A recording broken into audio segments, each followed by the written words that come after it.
Throughout history, we've had all these different generations that have come through. And it's kind of sad, but usually the older generation looks at the younger generation and says, they're no good. They don't know how to work. They don't know how to handle things or whatever. And the younger generation looks at the older generation and says stuff about them too. You know, right now you have a lot of stuff about boomers. Okay, boomer. Well, I'm a boomer, and I really look at the generations that have come through and the generations that are coming through, and pretty exciting stuff.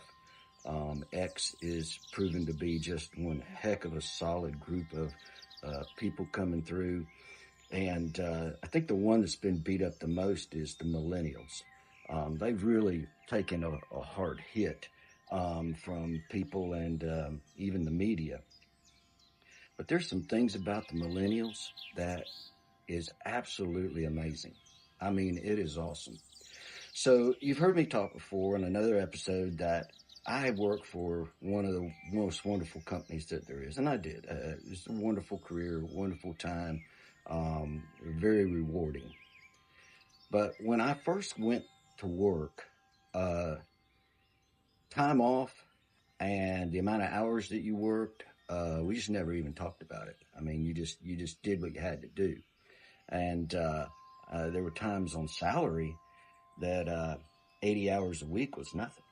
And I mean, you did it for years and you just did it. You didn't think anything about it. You never even thought it was wrong. Never even thought um, that you were somehow being mistreated or anything like that. Never, ever, ever. Well, then here come the millennials. And I'll admit, when they first started coming onto the jobs, I was like, what in the world?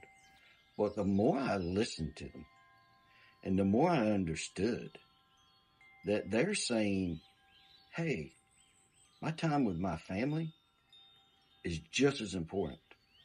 My time with my friends is just as important. I don't want to be exhausted on my days off. I don't want to be exhausted on and not have anything left in the tank to have a social life. And that's the first group that's really come along and said anything like that. And the more I listened to them, the more I was like, man, even though it's foreign to me, it's something I wouldn't say. It's so refreshing to have a group that thinks like that and is kind of calling out some businesses. And they're responding, and I think they'll respond even more. Um, but just a breath of fresh air. And if you're a boomer, man, please don't get on social media and hammer these young kids. They hammered us. They said we were hippies, drug addicts. We'd never amount to anything. Man, I had a Sunday school teacher. I didn't know about it till years later that told a lady that I would be in the penitentiary. That's where I'd spend my entire life. That's what he thought of me, which is kind of crazy because I was in Sunday school and I kind of thought God could handle that kind of stuff, but evidently not, even though I was little in Sunday school.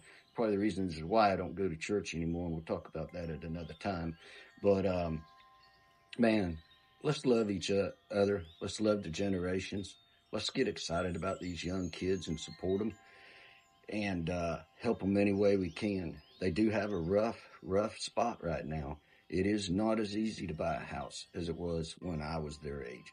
It's not as easy to even survive as it was when I was their age. So they got it tough, you know. Now, right now, I think the millennials are the fastest growing population as far as wealth. They're starting to find their rhythm and they're starting to make money and produce, and hopefully things will turn around and get better for everybody, you know, for buying houses and those kinds of things. But man, let's look at each other. Let's look at these different groups that we have out there and see the good in them and focus on that. Thanks.